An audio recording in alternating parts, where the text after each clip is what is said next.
Hi guys, and welcome back to my channel. I'm Peter. My stash of slugs just keeps on growing, and it occurred to me recently that I actually have a lot of slugs that I haven't tested in my current setup with the 700mm heavy liner. So that's why I decided to make the ultimate slug test, where I test 10 different kinds of slugs. In today's video I'll test slugs between 15 and 16 grains, and in my upcoming videos I'll have one where I test slugs in the 13 grain range and one where I test slugs in the 20 grain range. Before I start shooting, I want to introduce you to how I'll perform the test. And this is what I'll do for this test, and this is the way that I'll test in the future. I'll shoot 4 targets, 4 groups on each, and that's 16 groups.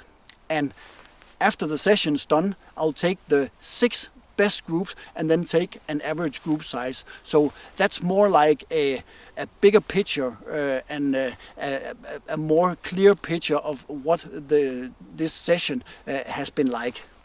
It could be 8, it could have been 10 groups, it could have been all of the groups, but I have to take into consideration that there are some external factors playing in, and along the way shooting a session I will most definitely do some fine-tuning to the gun. So if I'm fine-tuning something that doesn't work, that's one of the groups that I'll sort out, and then focus on the groups where everything was just mint, dandy and fine.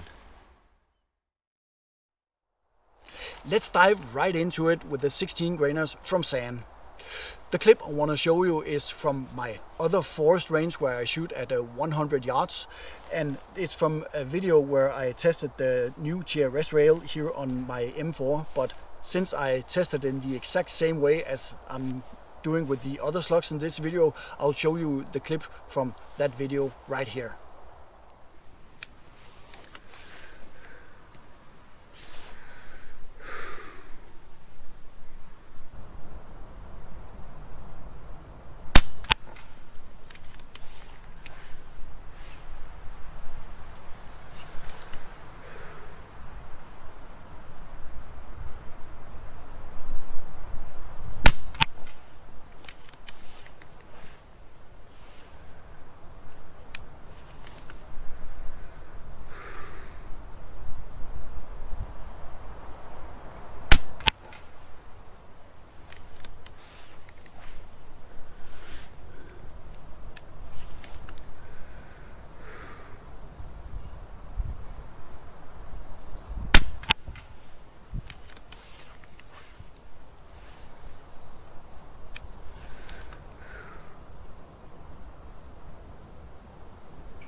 I don't want to shoot more today.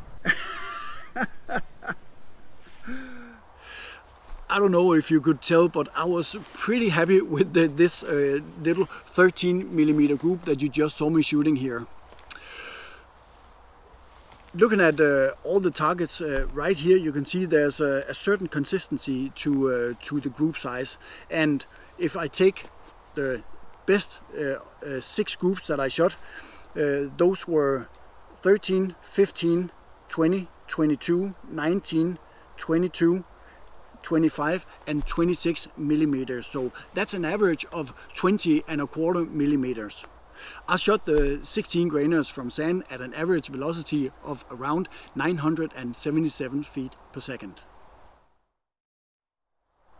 Next up are the 16 grainers from H&N. I shot those at my other forest range as well at 100 yards.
Now that is a super group. Wow.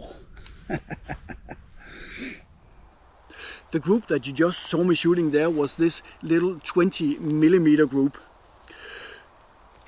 The consistency overall was not all that spectacular, but anyway, I did perform some rather nice groups. So the groups that I chose for an average group size was groups of 2 times 20, 2 times 21, one of 23 and one of 26. So that's an average group size of 21.83 millimeters.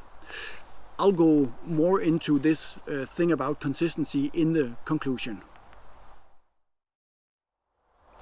The last slug I want to test is the 15 grainers from NSA, and I shot those right here at my beautiful forest range at 100 yards as well.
Can't really see that last one, but it looked like it was on top of one of the other shots.